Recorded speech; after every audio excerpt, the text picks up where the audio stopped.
Minha nora me deixou na rua debaixo de chuva, dizendo que eu me virasse. Até que alguém apareceu. Eram quase 6 da tarde quando cheguei em casa naquela terça-feira de junho.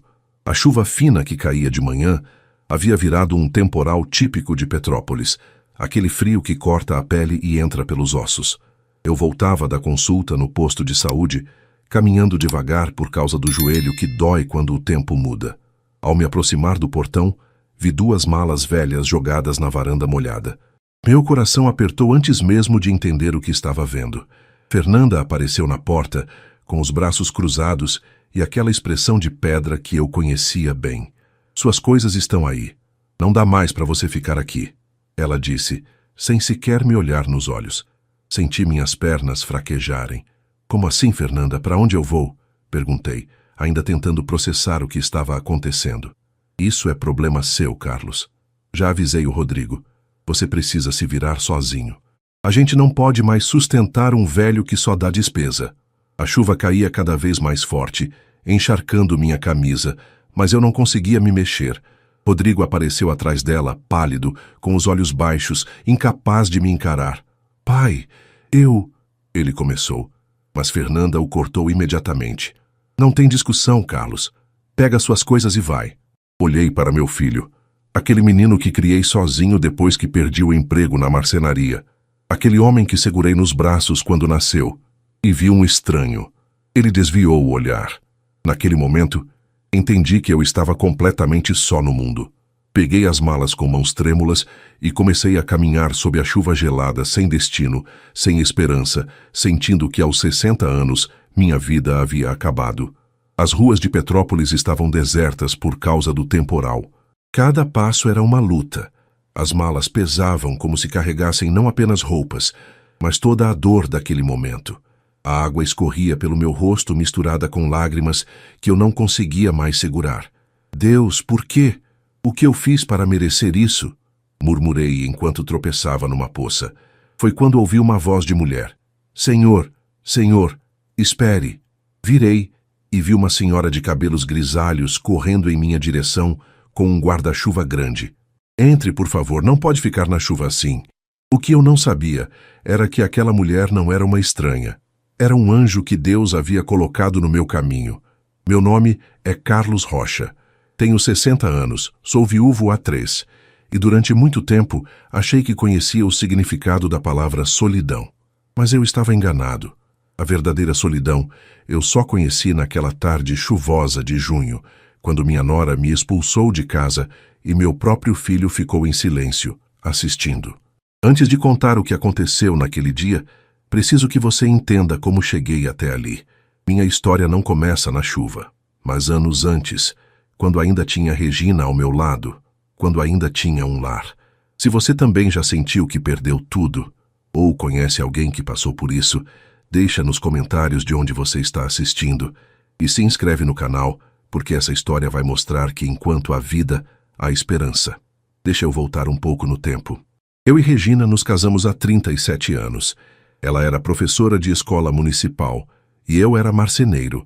Não tínhamos muito, mas tínhamos o suficiente. Nosso Rodrigo nasceu 3 anos depois do casamento e se tornou o centro das nossas vidas. Morávamos numa casa simples no bairro Quitandinha, em Petrópolis, com um quintal onde eu montei minha pequena oficina. A vida era boa. Simples, mas boa. Rodrigo cresceu vendo o pai trabalhar com as mãos, transformando madeira em móveis, em vida. Regina cozinhava aos domingos aquele frango com quiabo que enchia a casa de cheiro e alegria. Íamos à missa todo sábado na igreja São Pedro, onde Rodrigo foi batizado e fez primeira comunhão. Os anos foram passando. Rodrigo cresceu, formou-se, arranjou um emprego bom como gerente numa loja de materiais de construção. Conheceu Fernanda num curso de inglês. Ela era professora, bonita, bem falante. No começo, achei que ela era perfeita para meu filho. Como eu estava enganado. Eles casaram há 5 anos. A cerimônia foi simples, na mesma igreja onde batizamos Rodrigo. Fernanda sorria nas fotos, mas eu já percebia algo estranho no olhar dela quando me olhava. Uma frieza que tentava disfarçar com educação forçada. Regina, sempre otimista, dizia que era só timidez, que com o tempo ela ia se soltar. Eu queria acreditar. Mas então, Há 3 anos, minha Regina começou a sentir dores, primeiro leves, depois constantes. Câncer de pâncreas, disseram os médicos.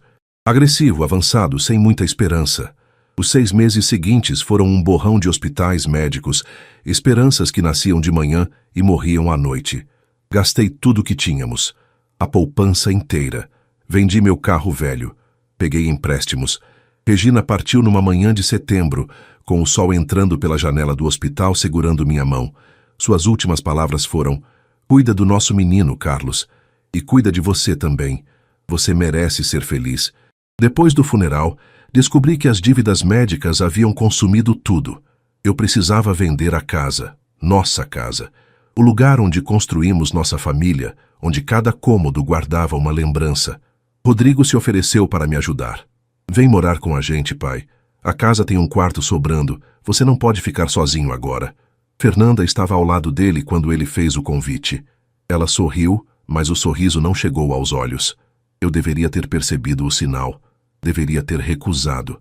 Mas eu estava tão perdido, tão sozinho, tão destruído pela perda de Regina que aceitei. Achei que seria temporário. Só até me reerguer. Só até as feridas cicatrizarem um pouco. Me mudei para a casa deles numa tarde de outubro. O quarto era pequeno, mas tinha uma janela que dava para o quintal. Tentei ser o sogro perfeito, o pai que não dá trabalho. Limpava meu próprio quarto, fazia minha cama, lavava minha louça. Tentava ser invisível, ocupar o mínimo de espaço possível. Mas para Fernanda, minha simples existência já era demais. Os primeiros meses foram toleráveis. Fernanda mantinha uma cordialidade gelada, falava o estritamente necessário. Rodrigo tentava criar momentos de família, jantares juntos, conversas na sala. Mas a tensão era sempre palpável, como uma corda esticada prestes a romper. As coisas começaram a piorar devagar, quase imperceptivelmente no início. Fernanda começou a fazer comentários. "Carlos, você poderia não deixar suas coisas na sala? Carlos, você está usando muita energia, apaga as luzes. Carlos, a conta de água veio alta esse mês." Eram pequenas alfinetadas, mas cada uma doía. Rodrigo tentava amenizar. "Fernanda, relaxa. É meu pai." Mas ela sempre tinha uma resposta afiada. "Eu sei que é seu pai, Rodrigo, mas a gente também tem nossas contas, nossos planos. A gente queria viajar, comprar coisas para a casa, e agora tudo fica mais apertado." Comecei a me sentir um fardo. Passei a comer menos para não pesar no orçamento deles. Tomava banhos rápidos, preocupado com a conta de água. Passava os dias trancado no quarto, lendo livros velhos, rezando, tentando não existir. Minha aposentadoria de R$ 1.800 eu oferecia inteira para ajudar nas despesas. Mas Fernanda sempre dizia que não era suficiente. "Não é só questão de dinheiro, Carlos," ela disse uma vez, enquanto Rodrigo estava no trabalho. "É questão de privacidade, de espaço. A gente é um casal jovem. Precisa da casa para a gente." Eu entendi o recado. Eles queriam intimidade. Queriam viver a vida deles sem um velho no caminho. Comecei a procurar alternativas. Pesquisei asilos que eu pudesse pagar com minha aposentadoria, mas os preços eram absurdos, ou os lugares eram deprimentes. Pensei em alugar um quartinho sozinho, mas com o valor da minha aposentadoria, mal daria para pagar o aluguel, quanto mais comer e comprar remédios. Conversei com Rodrigo. "Filho, eu sei que está difícil, eu vou dar um jeito. Vou procurar algum lugar para mim." Ele ficou chateado. "Pai, não fala isso. Você mora aqui porque é sua casa também. A Fernanda só está estressada com o trabalho. Vai melhorar." Mas não melhorou. Piorou. Fernanda começou a me ignorar completamente. Entrava em um cômodo, me via e saía sem dizer uma palavra. Parava de cozinhar quando eu estava por perto. Fazia comida só para ela e Rodrigo, me deixando claro que eu deveria me virar sozinho. Comecei a fazer minha própria comida, comprar minhas próprias coisas com o pouco dinheiro que sobrava da aposentadoria depois de ajudar nas contas. As discussões entre ela e Rodrigo se tornaram frequentes. Eu ouvia do quarto. "Até quando ele vai ficar aqui, Rodrigo?" "Ele é meu pai, Fernanda." "Eu sei que é seu pai, mas isso não pode ser para sempre. Ele tem que se virar." Rodrigo tentava me proteger, mas eu via a culpa no olhar dele, via como ele estava dividido entre a esposa e o pai, e eu não queria ser motivo de briga no casamento do meu filho. Mas também não tinha para onde ir. Comecei a sair de casa mais vezes, só para não estar lá. Ia à igreja, ficava conversando com o padre Antônio, caminhava pelas ruas de Petrópolis, observando as montanhas, os casarões antigos, sentindo o frio característico da cidade entrar pelos ossos. Voltava só de noite, quando tinha certeza de que Fernanda já estava trancada no quarto dela. Foi assim por quase 2 anos. 2 anos de humilhação silenciosa, de me sentir um estorvo, um peso, um problema sem solução. 2 anos tentando ser invisível na casa do meu próprio filho. 2 anos orando para que Deus me mostrasse um caminho, uma saída, qualquer coisa. E então chegou aquela terça-feira de junho, o dia em que tudo desmoronou de vez. A chuva começou de manhã, aquela garoa fina e gelada que anuncia temporal em Petrópolis. Eu tinha consulta marcada no posto de saúde às 3 da tarde, precisava renovar a receita do remédio para a pressão. Avisei Fernanda que ia sair, mas ela nem respondeu, apenas acenou com a mão, me dispensando como quem espanta uma mosca. A consulta demorou mais que o esperado. O posto estava lotado, como sempre. Quando finalmente consegui a receita e saí, já eram quase 5:30 da tarde, e a garoa fina havia virado um temporal violento. Peguei o ônibus de volta, encharcado, sentindo o frio penetrar até os ossos. Meu joelho doía, aquela dor surda que vem antes de chuva forte e que nunca mais me abandonou depois dos 60. Desci do ônibus 3 pontos antes do normal, porque o trânsito estava parado por causa de uma árvore caída. Caminhei os 500 metros restantes debaixo da chuva, abraçando minha sacola com a receita, pensando em chegar em casa, tomar um banho quente, fazer um chá. Foi quando vi as malas. 2 malas velhas de tecido azul, aquelas mesmas que usei quando me mudei para lá há 2 anos, jogadas na varanda. A chuva batia nelas, encharcando tudo. Meu coração disparou. Por um momento, pensei que tivesse acontecido algo, um roubo, um acidente. Acelerei o passo, ignorando a dor no joelho. Fernanda apareceu na porta antes mesmo que eu chegasse ao portão. Ela estava de braços cruzados, com aquela expressão dura que eu conhecia tão bem, mas intensificada. Havia algo de definitivo naquele olhar.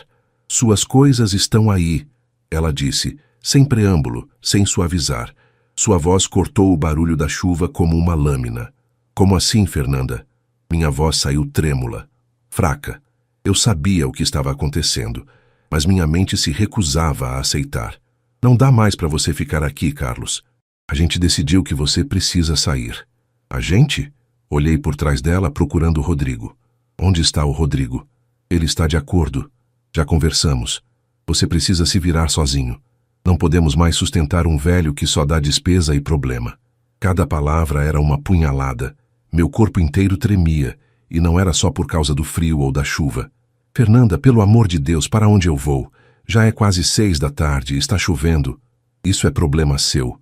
Sua voz não demonstrava nem um pingo de compaixão. Você é um homem adulto, tem uma aposentadoria, aluga um quarto em algum lugar, vai para um asilo, procura os parentes da Regina, mas não pode mais ficar aqui. Rodrigo apareceu atrás dela nesse momento. Meu filho, meu menino, o garoto que eu embalei no colo, que ensinei a andar de bicicleta, que segurei pela mão no primeiro dia de aula. Ele estava pálido, com olheiras profundas, os ombros caídos. Nossos olhares se encontraram, e eu vi ali algo que doeu mais que todas as palavras de Fernanda. Resignação. Pai, ele começou, a voz fraca, quebradiça. Rodrigo, filho, me ajuda, por favor. Ele abriu a boca, fechou, desviou o olhar. Fernanda colocou a mão no ombro dele, possessiva, controladora. Não tem discussão, Carlos. Foi uma decisão de casal. Pega suas coisas e vai.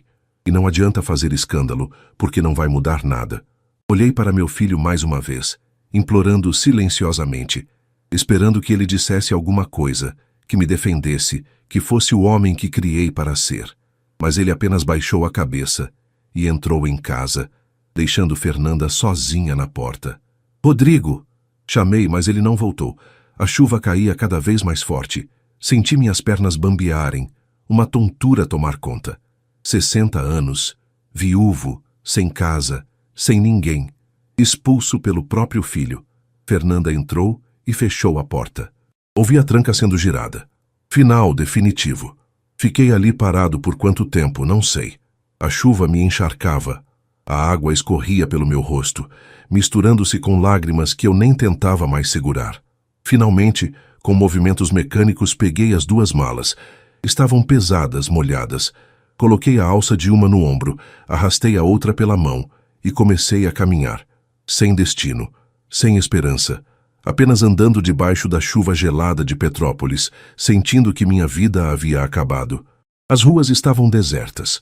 O temporal havia espantado todo mundo para dentro de casa. Era eu e a chuva e o som das minhas malas arrastando na calçada irregular. Cada passo era uma luta. O joelho gritava de dor. Os braços ardiam com o peso das malas encharcadas. Mas pior que a dor física era a dor que rasgava meu peito. Onde eu ia, não tinha família. Regina era filha única e os pais dela já haviam falecido. Meus próprios pais morreram há mais de 20 anos. Tinha alguns conhecidos da igreja, mas não o tipo de amizade que permite que você bata na porta pedindo abrigo. Tinha a aposentadoria, mas sem ter onde dormir naquela noite, de que adiantava? Pensei em procurar um hotel barato, mas com que dinheiro? Minha aposentadoria só cairia dali a uma semana. Eu tinha no bolso talvez uns R$ 50, o dinheiro que guardara para comprar o remédio da pressão. Continuei andando, sem rumo certo. As luzes das casas acesas me pareciam zombar da minha situação. Famílias dentro, no calor, no aconchego, e eu ali, aos 60 anos, na rua, com duas malas debaixo de chuva, como um mendigo. Deus, murmurei, mal conseguindo formar as palavras entre os soluços que tentava conter. Por quê? O que eu fiz para merecer isso? Trabalhei a vida inteira, cuidei da minha família, fui um bom pai, fui um bom marido. Por que o Senhor me abandonou assim? Não houve resposta. Apenas o barulho da chuva batendo no asfalto. Tropecei numa poça e quase caí. A mala que carregava na mão esquerda escapou. Rolou calçada abaixo. Fui buscá-la. Escorreguei. Caí de joelhos na água suja. A dor foi tão intensa que gritei. Fiquei ali, de joelhos no meio da rua debaixo da chuva, chorando como uma criança perdida. Por favor, Deus, por favor, me ajuda. Eu não aguento mais. Eu não sei mais o que fazer. Foi quando ouvi a voz. Senhor, Senhor, espere! Ergui a cabeça, confuso, pensando que estivesse imaginando coisas. Mas a voz se aproximou e, com ela, o barulho de passos rápidos na água. Senhor, pelo amor de Deus, levanta daí! Vai ficar doente! Uma mulher de cabelos grisalhos, usando um avental florido por baixo de uma capa de chuva, vinha correndo em minha direção, segurando um guarda-chuva grande. Ela tinha uns 60 e poucos anos, rosto marcado pelo tempo, mas com olhos bondosos, cheios de preocupação.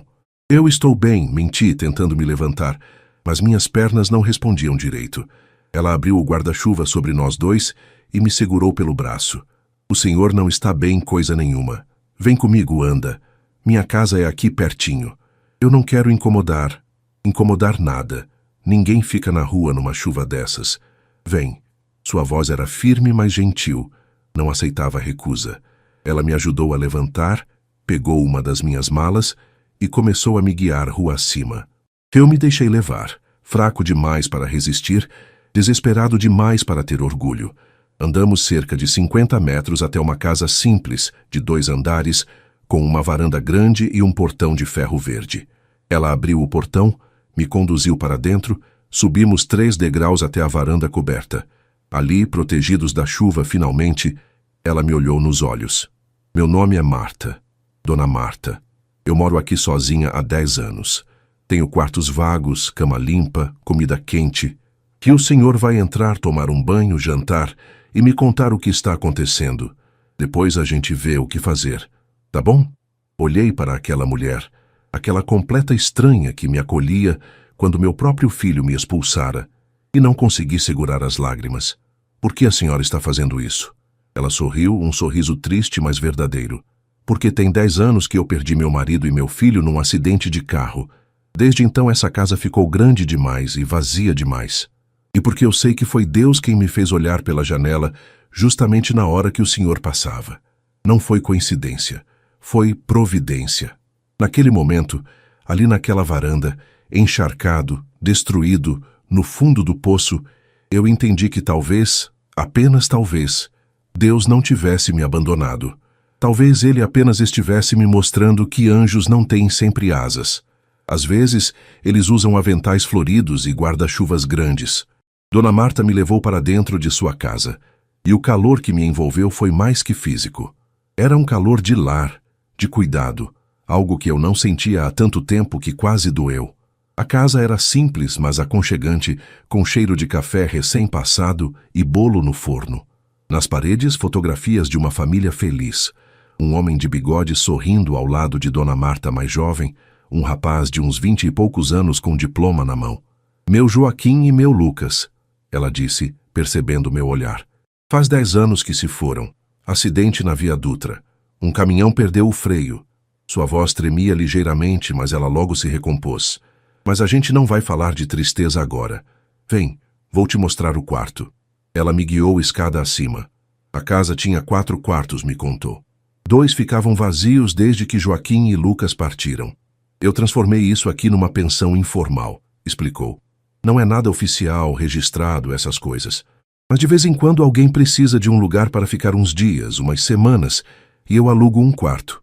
Me faz companhia, e o dinheirinho ajuda na conta. O quarto que ela me mostrou era pequeno, mas limpo, com uma cama de casal coberta por uma colcha de crochê, um guarda-roupa de madeira antiga, uma mesinha com uma bíblia em cima.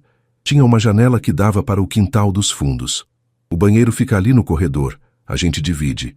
Fica à vontade, toma um banho quente, põe uma roupa seca. Suas malas estão encharcadas, vou deixar secar na área de serviço. Posso te emprestar umas roupas do Joaquim. Vocês têm mais ou menos o mesmo tamanho. Antes que eu pudesse responder, antes que pudesse agradecer ou perguntar quanto custaria, ela já havia saído, levando minhas malas.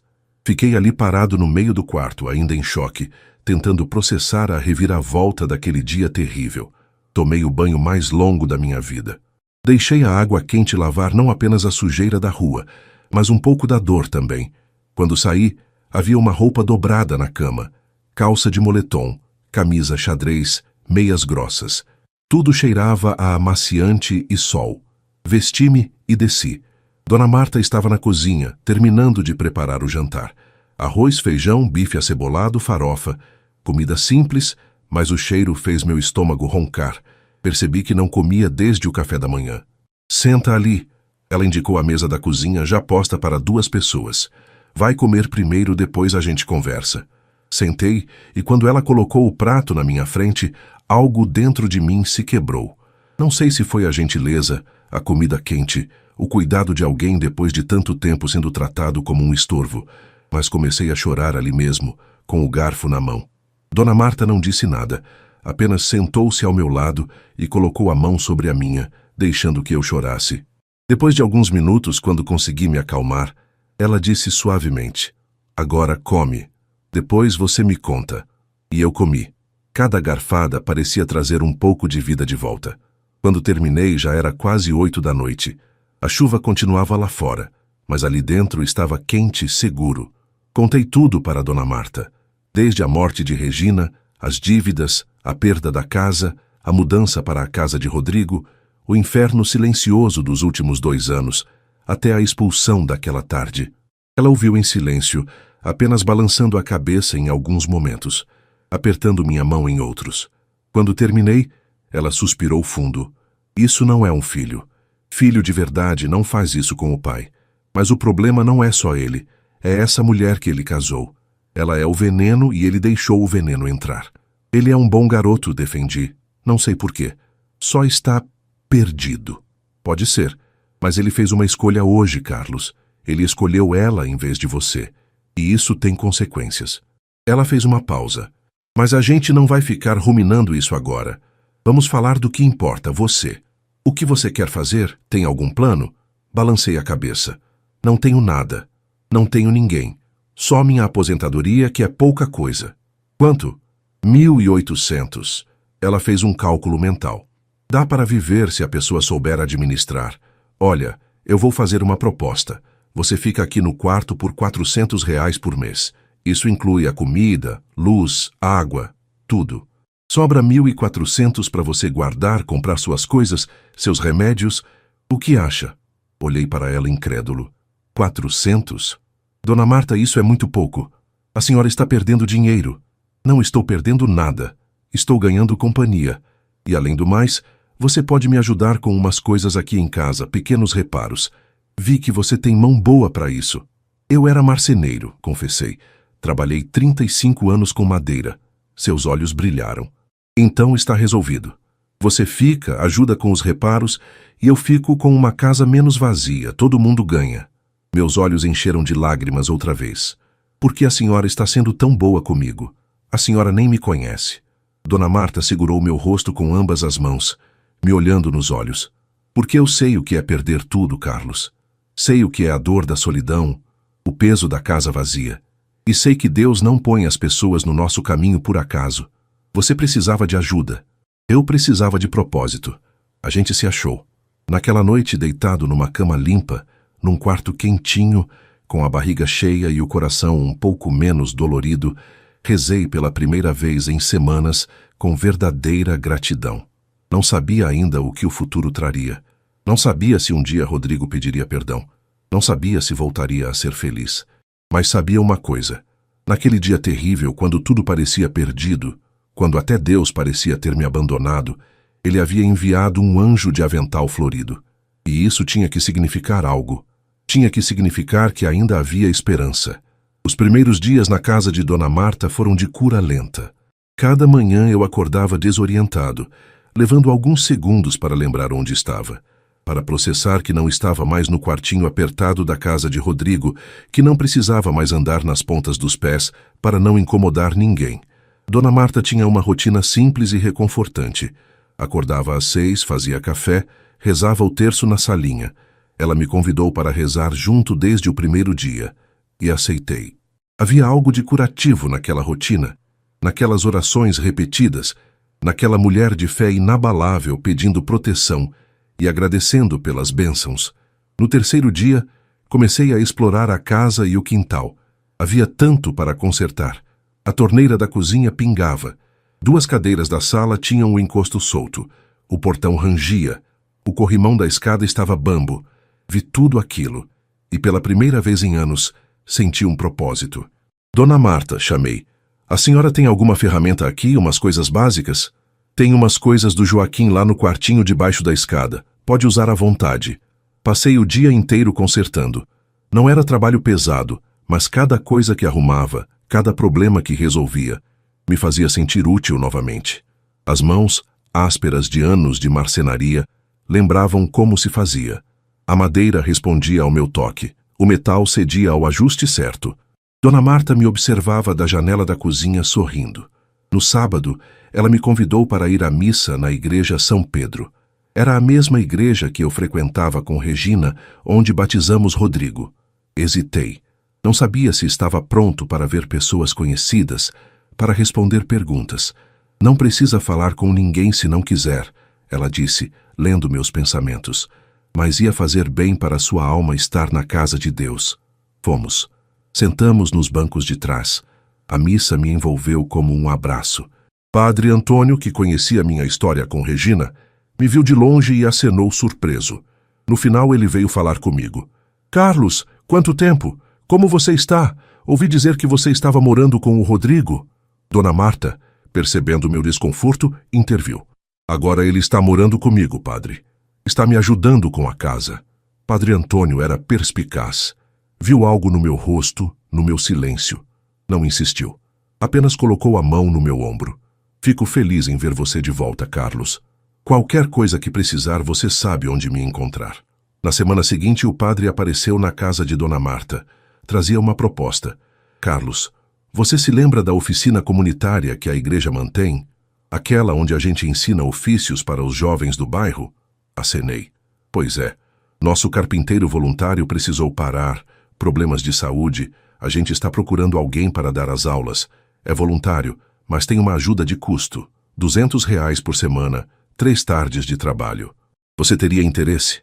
Olhei para ele incrédulo. Padre, eu adoraria, mas faz anos que não trabalho com marcenaria de verdade. Não sei se ainda consigo ensinar. Carlos, ele disse sorrindo. Você trabalhou 35 anos com madeira. Isso não se esquece. E não é só sobre ensinar o ofício. É sobre ensinar aos meninos que sempre dá para recomeçar, que o trabalho dignifica, que as mãos podem criar coisas bonitas. Você é a pessoa perfeita para isso.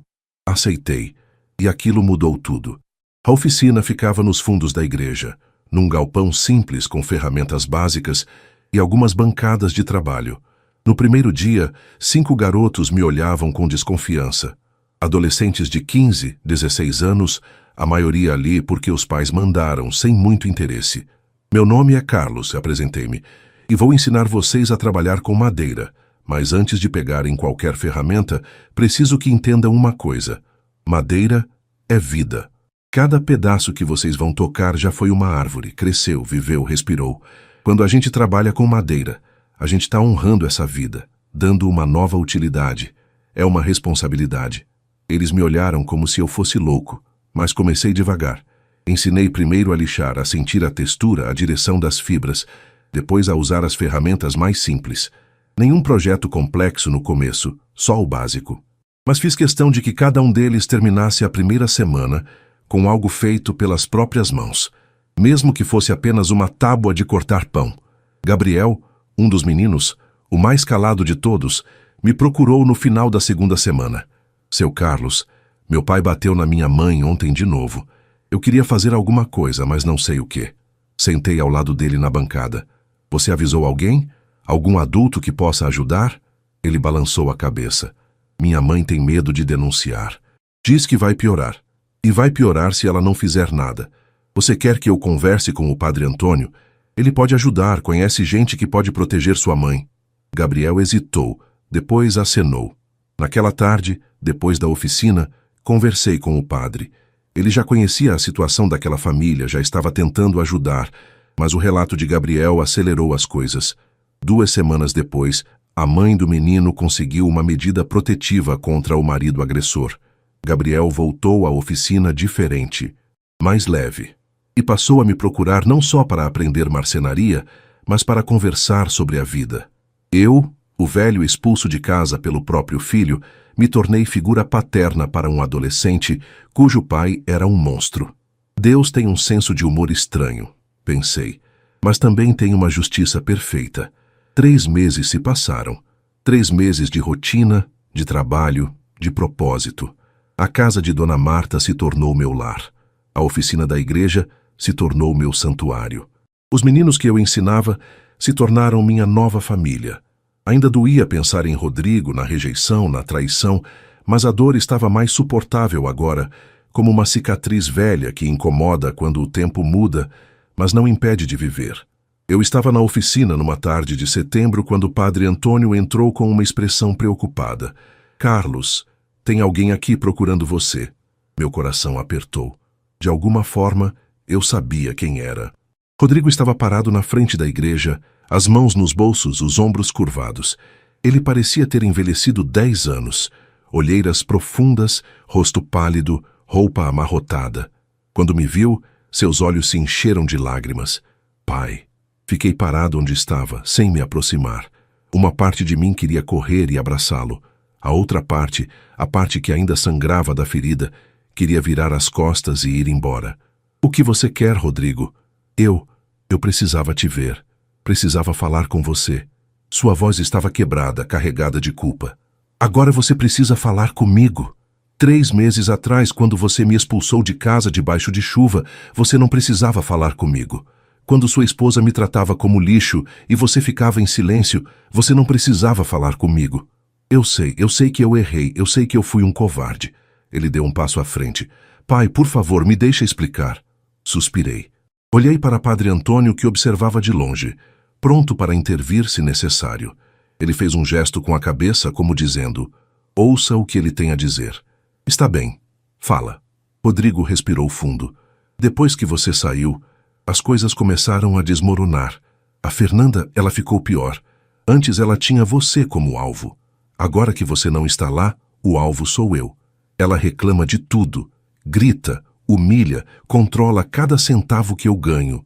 E todo mundo no bairro ficou sabendo o que a gente fez. Bom, Interrompi, minha voz mais dura do que pretendia. Todo mundo deveria saber. Minha tia Sônia, prima da minha mãe, me ligou. Gritou comigo por meia hora. Disse que minha mãe estaria envergonhada de mim, que eu desonrei a memória dela. Ele limpou as lágrimas com as costas da mão. Os vizinhos me olham com nojo. No trabalho, alguém contou para o meu chefe. Ele me chamou na sala dele e disse que não sabia que tinha contratado um homem sem caráter. Parte de mim sentiu satisfação com aquilo. Justiça, consequências.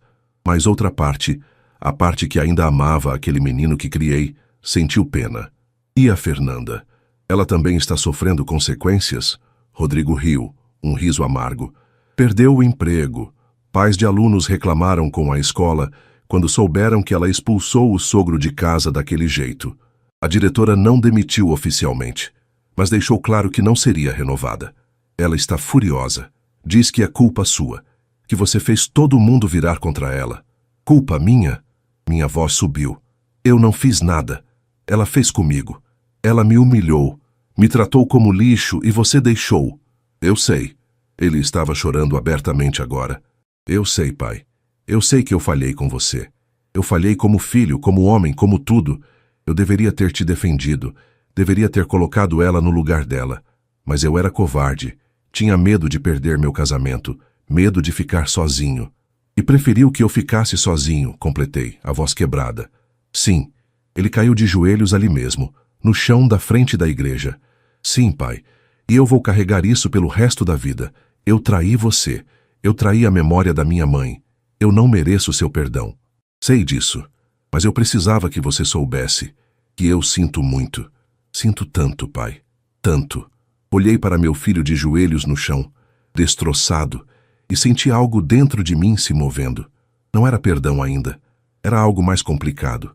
Era dor misturada com amor, raiva misturada com pena, ressentimento misturado com saudade. Padre Antônio se aproximou. Carlos, posso dar uma palavra? Acenei. Perdoar não significa esquecer. Não significa voltar para a casa dele, voltar a confiar imediatamente. Perdoar significa soltar o veneno que está te matando por dentro. É escolher não deixar que a raiva te consuma. Mas perdoar também não significa aceitar ser maltratado de novo. Você pode perdoá-lo e ainda manter distância. Pode perdoá-lo e ainda exigir respeito. Olhei para Rodrigo. Levanta. Ele se levantou cambaleando. Eu preciso de tempo, disse, minha voz mais calma agora. Não posso simplesmente fingir que nada aconteceu. Você me machucou de um jeito que eu nem sei se vai cicatrizar completamente.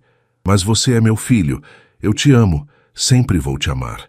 Só que amor não significa aceitar tudo. Eu entendo, ele sussurrou. Você quer o meu perdão? Então me mostra que mudou. Não com palavras, com ações. Se impõe em casa. Trata sua esposa com firmeza, com limites. Se ela não aceitar, então talvez você precise fazer escolhas difíceis. E mais importante, precisa aprender a ser homem de novo. O homem que sua mãe e eu criamos para ser. Rodrigo acenou engolindo em seco. Agora vai. Eu preciso pensar. Preciso rezar. Quando e se eu estiver pronto para te perdoar de verdade, eu te procuro. Tá. Tá, pai. Obrigado. Obrigado por me ouvir. Ele virou e foi embora, os ombros curvados, um homem derrotado. Padre Antônio colocou a mão no meu ombro. Você fez a coisa certa.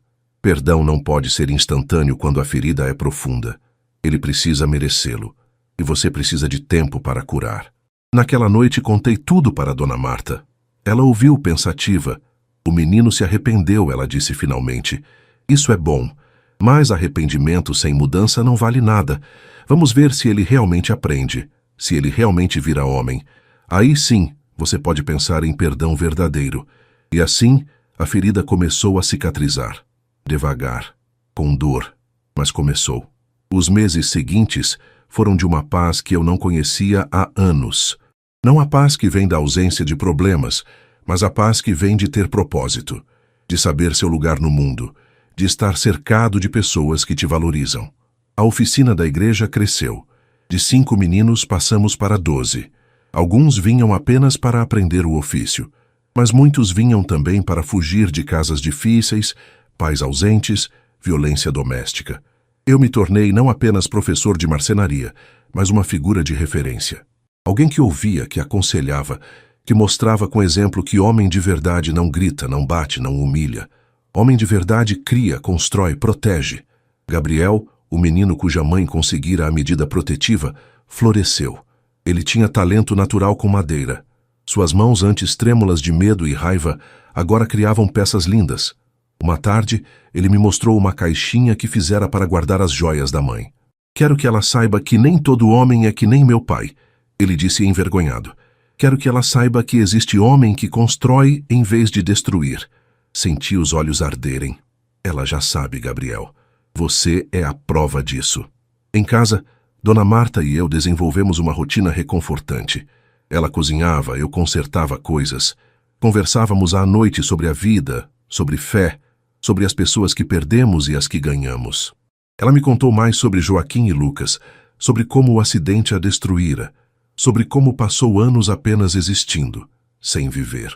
Você me devolveu o propósito, Carlos, ela disse uma noite, enquanto tomávamos chá na cozinha. Cuidar de alguém de novo, ter companhia, dividir a vida.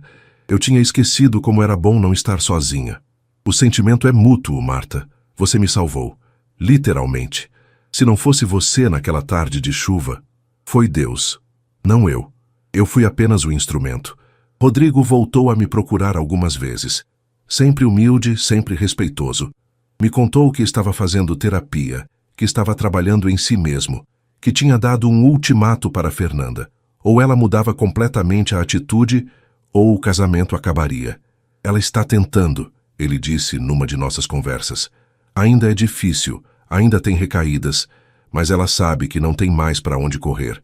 A família dela ficou sabendo de tudo, e eles deram o mesmo ultimato que eu dei. Mudar ou perder todo mundo. Não respondi imediatamente. Ainda havia raiva, ainda havia mágoa, mas também havia, lentamente, uma porta se abrindo para o perdão. Rodrigo, disse finalmente, eu não sei se um dia vou voltar a confiar em você completamente. Não sei se vou conseguir ter um relacionamento normal de pai e filho de novo, mas eu estou tentando não te odiar. Estou tentando deixar Deus trabalhar no meu coração, e isso é tudo que posso oferecer agora. Ele acenou, os olhos marejados. É mais do que eu mereço. No Natal, Padre Antônio organizou uma ceia comunitária na igreja. Dona Marta e eu ajudamos a preparar tudo. Quando chegou a hora de sentar para jantar, vi Rodrigo entrar pela porta, hesitante, sozinho. Nossos olhares se cruzaram. Ele fez menção de ir embora, como se não quisesse me incomodar. Fiz um gesto com a cabeça, indicando a cadeira vazia ao meu lado. Ele se aproximou devagar, se sentou. Feliz Natal, pai. Feliz Natal, filho. Não foi um abraço emocionado. Não foi perdão completo e instantâneo, mas foi um começo. E às vezes, começos pequenos são os mais importantes. Jantamos em silêncio confortável. No final da noite, quando Rodrigo foi embora, ele se virou na porta. Pai, eu sei que você está bem aqui, com a Dona Marta, com a oficina, com sua vida nova, e eu não estou pedindo para você voltar, mas eu queria que você soubesse que a porta da minha casa sempre vai estar aberta para você. Não para morar, mas para visitar, para almoçar no domingo. Para ser pai e filho de novo do jeito certo dessa vez. Olhei para ele, aquele homem que fora criança em meus braços, que perdera o caminho, mas parecia estar tentando reencontrar.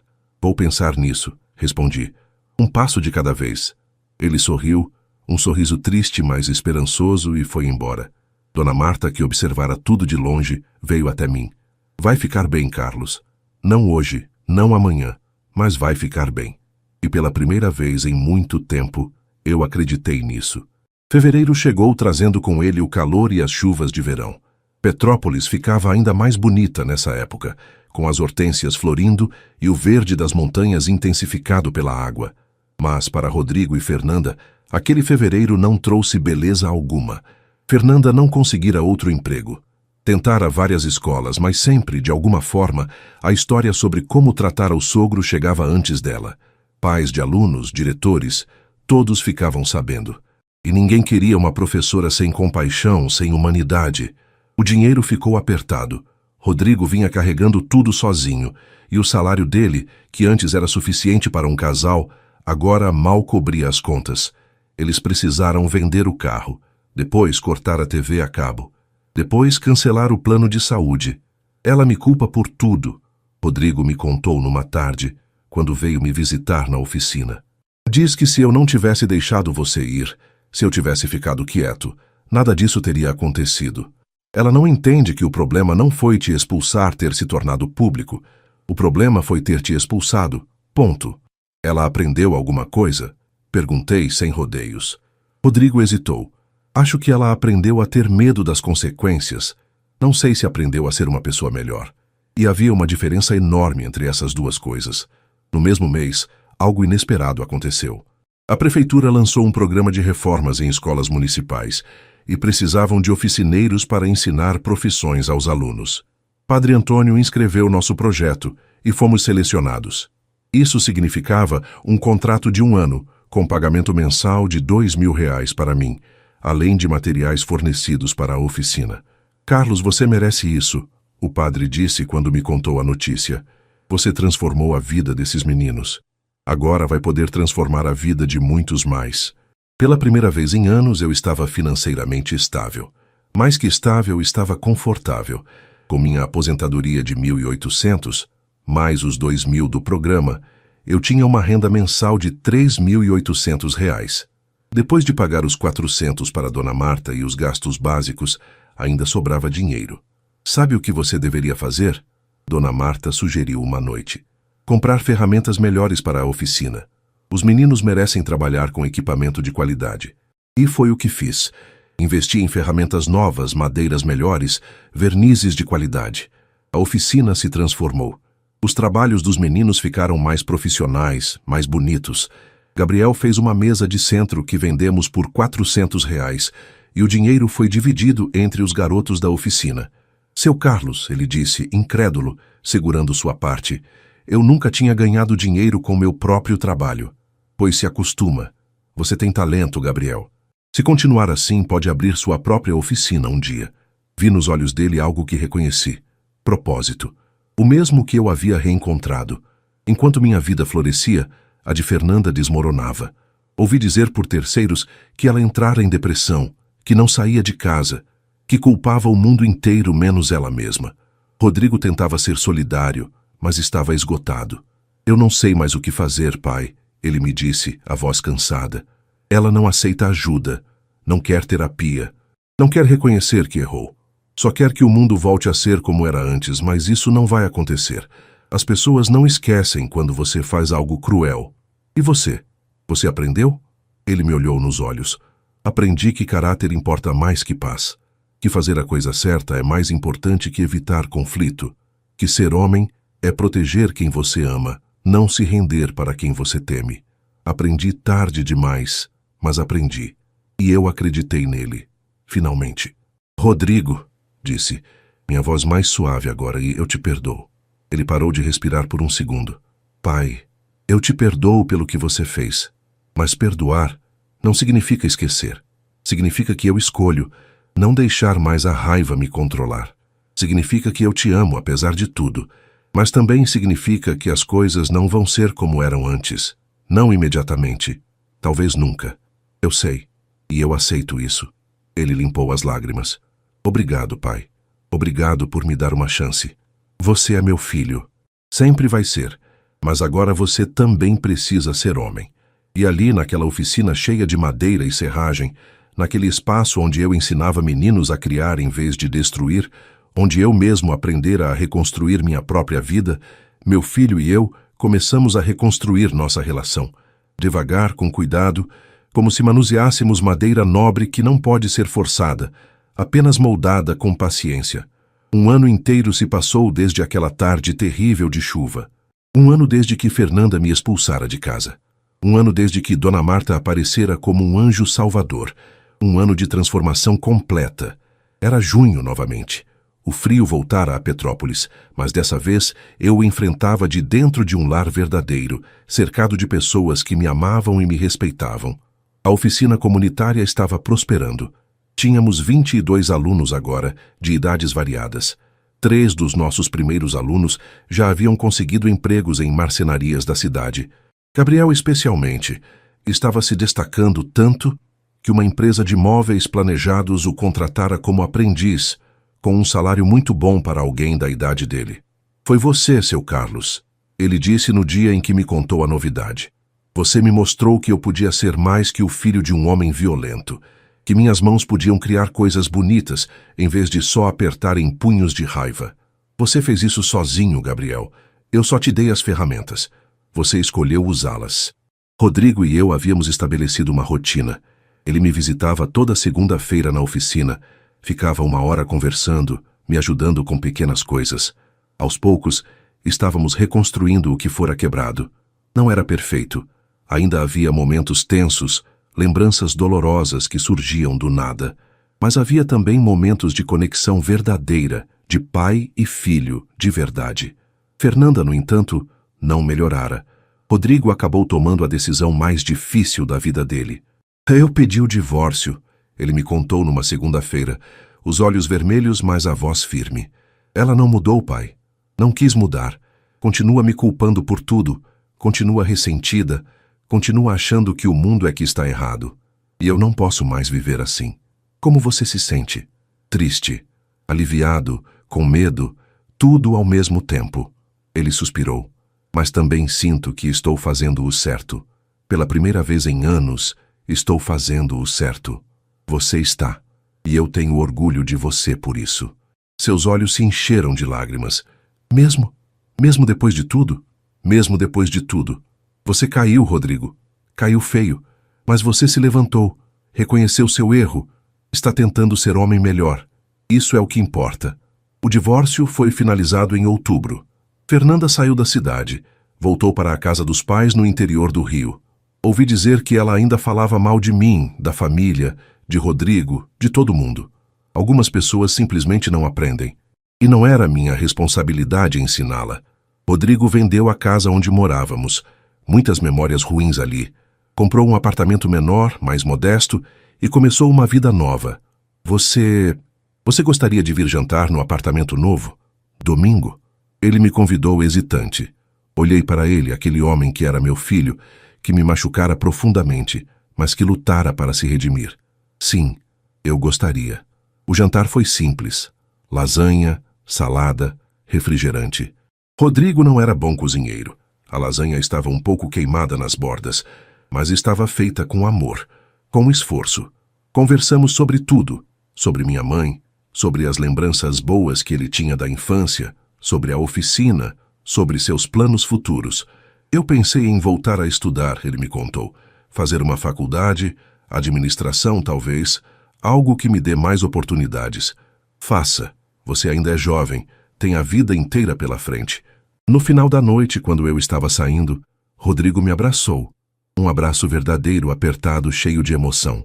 Eu sinto muito, pai. Por tudo. Por ter sido fraco. Por ter deixado ela fazer aquilo com você. Por ter ficado em silêncio quando deveria ter gritado. Eu sinto muito. Retribuí o abraço. Eu sei, filho. Eu sei. E está tudo bem agora. Nós vamos ficar bem. E pela primeira vez, eu realmente acreditava nisso. 2 anos depois daquela tarde de chuva, minha vida era irreconhecível da melhor forma possível. A oficina comunitária havia se tornado referência em Petrópolis. Eu havia formado mais de 50 jovens, muitos deles agora com empregos dignos ou tocando seus próprios negócios. Gabriel abrira sua própria marcenaria pequena e eu era consultor não oficial dele. Dona Marta e eu éramos uma família, não de sangue, mas de escolha. Ela era a irmã mais velha que nunca tive. Eu era o irmão mais novo que ela perdera. Compartilhávamos a vida, as refeições, as alegrias, as dores. Rodrigo se formara na faculdade de administração. Havia sido promovido no trabalho. Estava namorando uma mulher gentil, professora de música, que o tratava com respeito e carinho. Ele vinha me visitar toda semana, e às vezes passávamos o domingo juntos, os 3. Eu, ele e sua namorada Ana. Quando você vai me dar netos? Brinquei numa dessas tardes. Ele riu. Calma, pai. Um passo de cada vez.